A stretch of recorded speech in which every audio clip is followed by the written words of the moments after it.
Several months ago, when I was meditating, I got guidance to do the Heliopolis test, which many of you are familiar with, some of you are not, but I'll bring you up to speed. It's a series of adventures that Jesus went on, and I was told to do them in March and April. And I thought, well, that's an interesting time.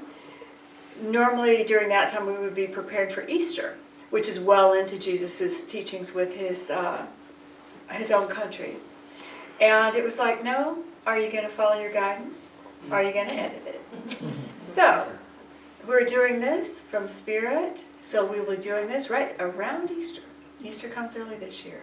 So, something about the walk of learning who we are as humans on this beautiful spiritual plane of existence may be important to us as we prepare. So, everybody, take a breath. All right. This is what happens. I'm in the Aquarian Gospel, it starts chapter 47. Jesus is a young man. He's probably in his late 20s. He goes to Egypt and visits the two people who took care of his mother and Mary and taught the two ladies when he and John were babies. Remember when they were exiled and went into Egypt? And he sees Elihu and Mary and adores them. They adore him. They're so glad to connect with him as a young man. And he tells them their stories. And he knows of a place in Heliopolis, which is currently where the Cairo airport is. There's no remnant of the city any longer. But if you go into Egypt, that's where Heliopolis was. And at that time, there was a school there, a mystery school. And Jesus decided that he wanted to go to that mystery school. He had been studying with the Brahmins and the Buddhists and all the other high religions of the countries, and he wanted to go there. So he met with the priests of that school, the council, and he stood before them, and he said he wanted to come. And they asked him all the questions that they asked their initiates, and he answered all of them. And then the Hierophant, which is a high teacher, said, Rabboni, why do you come here? Your wisdom is the wisdom of the gods. Why seek wisdom in the halls of men? He already knew what he knew. And Jesus said, in every way of earth life I would walk. In every hall of learning I would sit. The heights that any man has gained I would gain. And what any man has suffered, I would suffer, that I might know the grief, the disappointments, and the sore temptation of my brother man, that I may know how to comfort those in need. I pray, let me into your dismal crypts, and I would pass the hardest of your tests. And then they asked him to take the vow of silence for the brotherhood.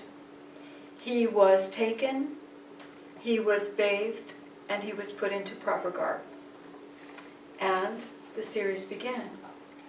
So, when we're looking at this, the reality is Jesus was preparing to heal the human nature. I want to know what my brother man experiences. He came in with that direct contact with God. He knew what was true when he heard religions. He knew the truth of spirituality. You know, he could teach the priests about how they were slightly looking at it oddly, and how they might look at it differently. And then the veil would thin, and they would go, oh, I understand. He had that.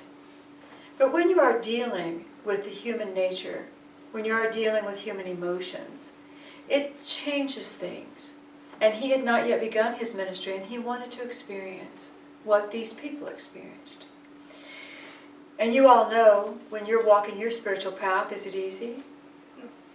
Sometimes your emotional body says the wrong thing. Sometimes we feel things that make us feel not as empowered as our truth is. So it's a journey. It's a journey of healing. Anytime we start, we have to commit to a process, which is what he did. He said, you may have a reason for teaching, but I have my own reason for learning. Here are my reason for learning, and I'm committing to your process. When you are clear that you want to commit to a process, that's your very first step. The second step is we have to be bathed with new clothing. We can't take who we are into the new learning. Do you understand that? Have you ever tried to learn something new and your brain always wants to equate it to what you already know? Instead of just sitting down and saying, tell me what you know. Let me give you a clean, fresh space. Give me what you know. I'll figure it out later. And that's symbolically what the new clothing represents. It is a new space to change. We are neutralizing who we are. We're saying, I'm not attached to who I've made myself so far. I want to learn. And we're humbling ourselves to that experience. So we humble ourselves and we are ready. Everyone in this initiation process gets a name. And for Jesus, Logos means the perfect word. It's the word of the Holy One. Circle is the human race. And 7 is the number of time. His name was Logos, circle 7. That's how he was written down in the books. He was of God. He engulfed all mankind. He was perfect man throughout time. And they recognized that when he arrived. So now the first experience begins. He is taken into a dismal crypt. And it says, no man can enter into light till he has found himself. Go forth and search till you have found your soul, and then return. Jesus is led to a room in which the light was faint and mellow, like the light of early dawn. The chamber walls were marked with mystic signs, with hieroglyphs and sacred text. And in this chamber, Jesus found himself alone, where he remained for many days. He read the sacred text.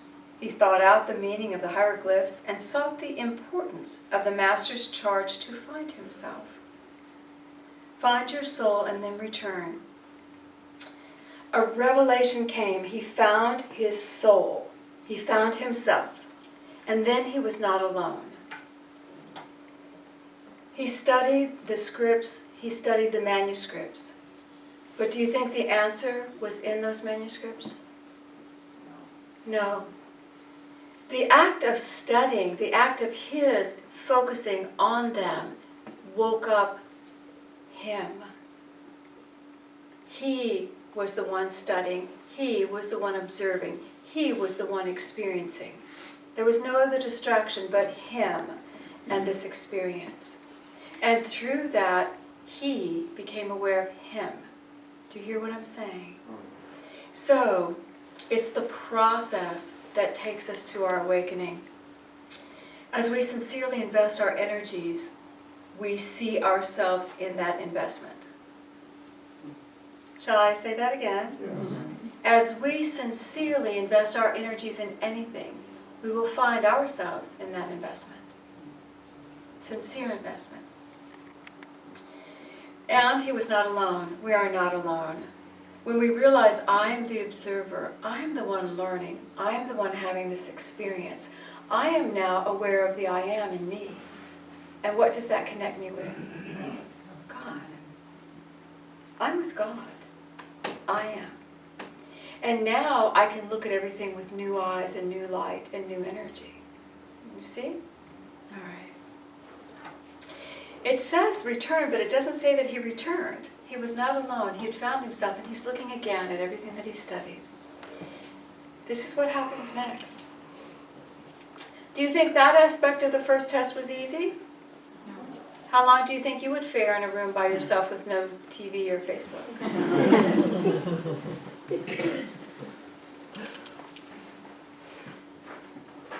One night he slept, and at the midnight hour a door that he had never observed opened. And a priest in somber garb came in. My brother, pardon me for coming in at this unseemly hour, but I have come to save your life. You are a victim of a cruel plot. The priests of Heliopolis are jealous of your fame. They have said that you will never leave these crypts alive. The higher priests do not want to teach the world, and you are doomed to temple servitude. So, doomed to temple servitude. The priest comes in and he is dressed like the other priests. He is a part of their group. He is a part of their kingdom. And he is coming in with a warning, a big warning. How would you respond? Did God send him to help me? What is going on? This man who is a priest, who has power and authority, is coming in and telling me that things aren't like I think they are. Oh my goodness. Would you not question? Would you not respond with some concern? He's of their rank. Why is he telling me this? What are they talking about, and should I be afraid? Y'all hear what I'm saying? You know the quickest way to split a church?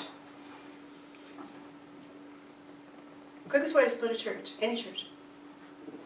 You take someone that the congregation looks at as a foundational person and leader, and the leader begins to speak ill of the personality of the other leaders that built the church. Your congregation will split in a second. They do what? What, are you kidding me? They did not. They raised their voice. What? Oh my God. And they begin to follow the second one. And those that have been around for a while may stay. It'll split them instantly. And the focus goes from the message and the mission to personalities. How often have you been involved in a split like that? Maybe not in a church. I speak of churches because I'm very familiar with it. I've seen it happen. I've experienced it. But how often have you all experienced friendship pods of friends split because core people turn against one another? And they forget the mission. They forget why we're together, why are we friends, why are we doing this? And they split. We've moved from intention to emotions. We've moved from intentions to reacting. We're reacting now. Someone told me something, I'm going to react to that. Where is your power when you do that? Outside of self. All right. Reactions abound when you feel threatened by a power outside of yourself, and there's a power threatening him, isn't there? Going to keep him prisoner for the rest of his life. And the warner is the one who warns you becomes your protector. He's not going to protect me. He's going to protect me. He's seeing what I can't see. He's taking care of me. This is when you have to decide what is true for you. If you have found your soul, you can find your answer. If you have not found yourself, you will react every time. Because you don't know. Warning. Someone is warning you. Someone is going to take control. If you listen to the warning and follow them without thought, out of fear, who is taking control? The one who's warning you. You're not in control. They're going to hurt you, follow me. You're afraid of them, you're going to follow me, you're not in control of either step. Y'all hear? Do you hear that emotional response? Do you realize it's still in you? It's still in each one of us. It's in us. It's something we need to deal with. All right. When you entered metaphysics, I know every single one of you had this experience because I have seen it for every person that's walked through this door. If you were not raised in metaphysics, every one of you, when you entered metaphysical thought, you said, oh, God loves me, this is awesome, oh, this is wonderful. You had someone in your family, mother, father, friend, come to you and say, they are not good for you. They are taking you off our path. You've got to get back on our path. You're changing. We can't handle that. And they create fear in you that you could be wrong. What if God is not a loving God? What if you are going to go to hell? And you hear it. All right, hands in the air of anybody who did not go through this. Okay, the metaphysical babies did.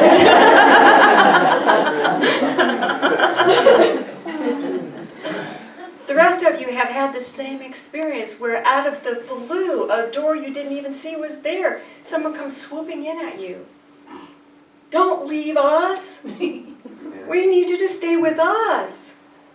We need you to think we're right. But wait, I have to find my soul. I have to figure out what's true for me. Doesn't mean I won't love you. I'm going to love you. But I need to go with what's true for me. You hear me? All right. When you find your soul, you can always find your answers.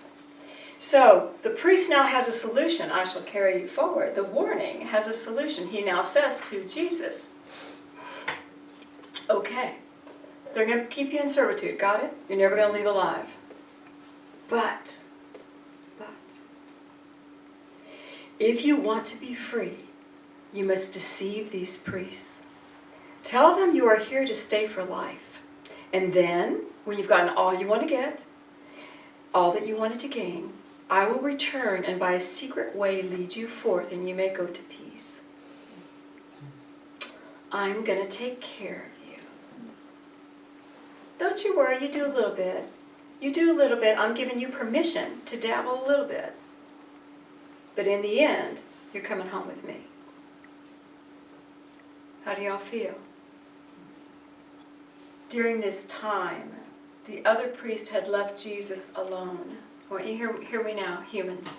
Humans, hear me. All this is getting put on his plate in the middle of the night. Well, he's been in this room for days, for weeks. We have no idea how long he was in this room. So the priests have left him alone. They aren't overbearing. They aren't filling him with their thoughts. They are allowing him to explore himself. But how does that feel to him as a human? Maybe they forgot about me. Maybe I'm not important to them. They have been ignoring me after all. Do you hear me? We forget it was our choice. But we thought those priests were going to get up there and teach us and tell us everything we need to do. Do you know how many of you come up to me and say, tell me what I need to do? And what do I say? Go within. It's always the same answer. Go within your heart. But just think how it would have felt to him. He might have gotten all uppity. He might have said, well, you know what? They haven't been treating me right. They haven't been teaching me. I think I might just join you. He could have. But this is what he said. And I hope you see yourself in his answer. Ready? All right. So the tempter said, the warning, you just deceive them. When you're done, you let me know how it's done. I'm going to come and sneak you out. You'll be fine. Jesus said, my brother man, would you come here to teach deceit? Am I within these holy walls to learn the wiles of hypocrisy? No. My Father scorns deceit, and I am here to do his will. Deceive these priests, not while the sun shall shine. What I have said, that I have said. I will be true to them, to God, and to myself. I will be true to my intentions. I came, I said what I said, I intended what I intended. Now I will accept this as part of my journey. Whatever happens. I asked to come here. I asked to come into this room. I asked to be initiated. If this is what it is, this is what it is. I will experience it. I trust God. I trust my guidance. I trust my truth. Can you feel that? Have you been there? Did you have the courage when the tempter came into your room? No. Some did not. But you found it. But you found it. Sometimes we don't the first time. Sometimes we got a whole parcel of tempters in our rooms before we finally say no. But I want you to feel that when you know yourself and you've made a choice, you are not swayed as easily. You may reevaluate it, you may doubt sometimes in our human nature, but your soul knows it chose that. It knows it chose. Then the tempter leaves. That's all it says. The tempter left. And Jesus was again alone.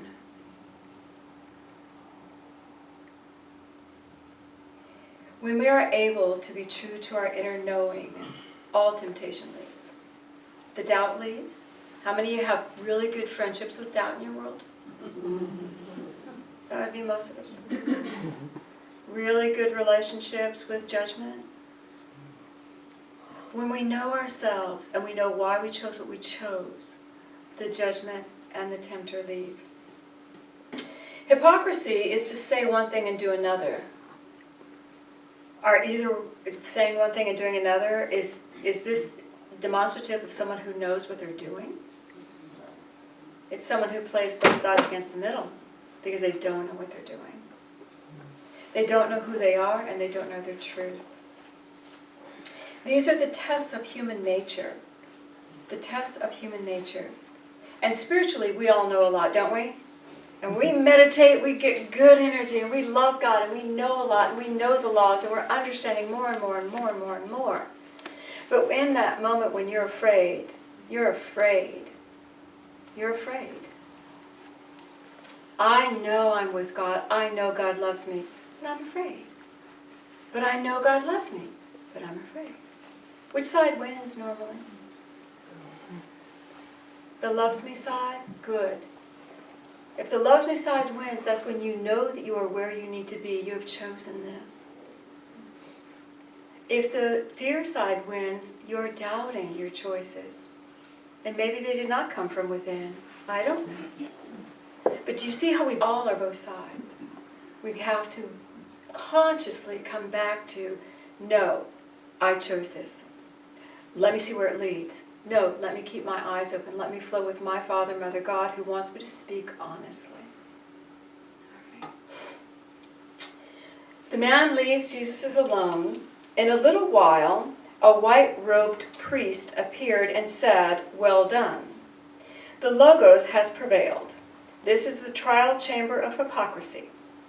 And then Jesus was led away.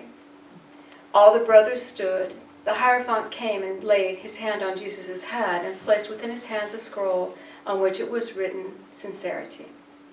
The guide, again, led Jesus into a spacious room, complete with everything a student craves, and asked him to rest and be refreshed. As we walk wanting to Christ, wanting to be more that spiritual dynamic that we are, as we walk, we pick up every single book that will give us the answer, don't we? Ooh, we read the ancient books, we read the ancient things, we read all these beautiful ideas of what God might be and how it might have been, how He might have been created, and all this wonderful stuff. Don't you love the mystics? We eat them up. You would think that the lessons Jesus learned in the mystery school of Egypt would be about the mysteries, wouldn't you? They're about how to be the Christ. How to not let your human fears overcome your divinity. Every lesson that he goes through, in the midst of learning all these vast ideas, in the midst of studying whatever they had to offer. I'm sure they had beautiful studies on the stars and on their vast mythology of gods and all the wonderful things they had. They had vast knowledge. But that wasn't what he came to learn. He came to learn how to hold his belief and stay true to his path. And if you know yourself, you can stay true to your path. If someone else has put you there, if you had followed somebody else's lead, if someone who controlled you said you have to do this, you will waffle every single time. Because you're not living your life. You're living theirs. And that's why our world is so full of doubt. We do what we think people expect of us. Being the Christ, living our lives from within. Think of Jesus. He still had human qualities. And don't you think some of those inner thoughts might have clicked? Maybe not as dramatically as we would be, of course. But they might have clicked. Wait a minute. Wait a minute. I'm going to say no. No. He was thinking, no. I'm saying no to you. No. He had to go there. Or he would have said, oh, you silly person, get out. No. We have to say no to those things that challenge our choices and our divinity. Everyone take a deep breath. This is the first test of the mystery school, sincerity. Can you hold that in your heart? Yes. Can we be centered in what we have chosen? All right, so let's anchor that in. If you'll put your feet on the floor, take a breath. God, we feel that beautiful love of Jesus Christ with us now. And we thank Him so for showing us a path of truth. Feel His love surrounding you. And feel a beautiful light that just comes over you for a moment, that just gives you your own sacred space.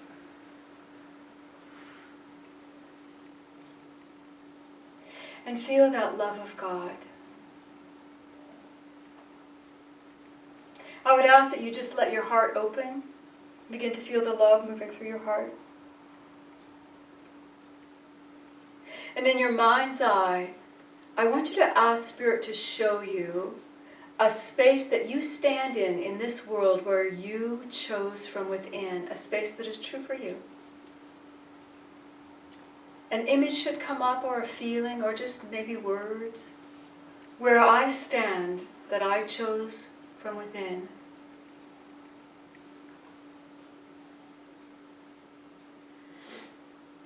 And when you feel it, feel the confidence and feel the beautiful love that moves through you as you stand.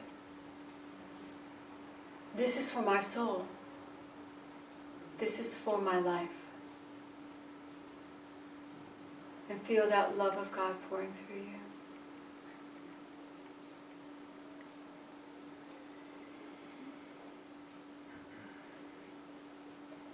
Father, Mother God, I ask that each one now feel that vibration of their heart.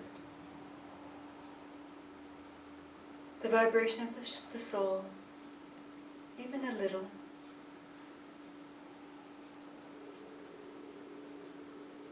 And Father, I ask that each one now feel a wave of love pouring through them as encouragement. A big yes, a spiritual yes, moving through them. And I would invite each one of you just to feel the waves of support for where you stand is your divine light expressing. And just breathe and let that divine light move into this space, whatever spaces come up for you. If nothing came, it will. Image yourself sending divine light moving into your world.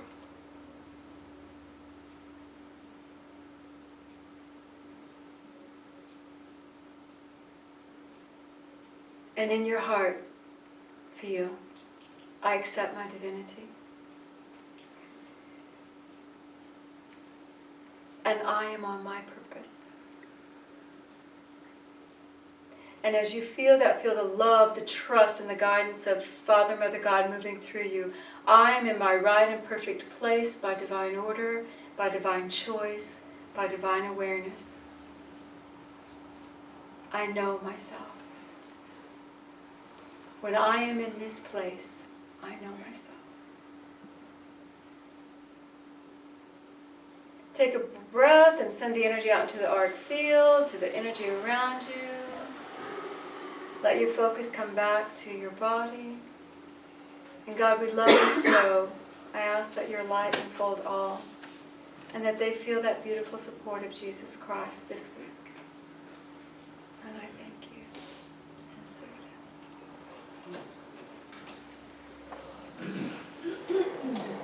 Well, I hope you all found yourself in, it could be just a small little piece of your life.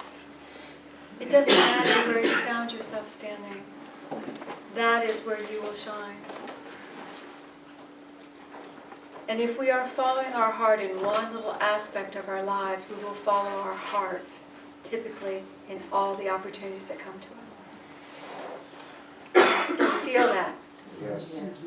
Say, Yea, God. Yea, God.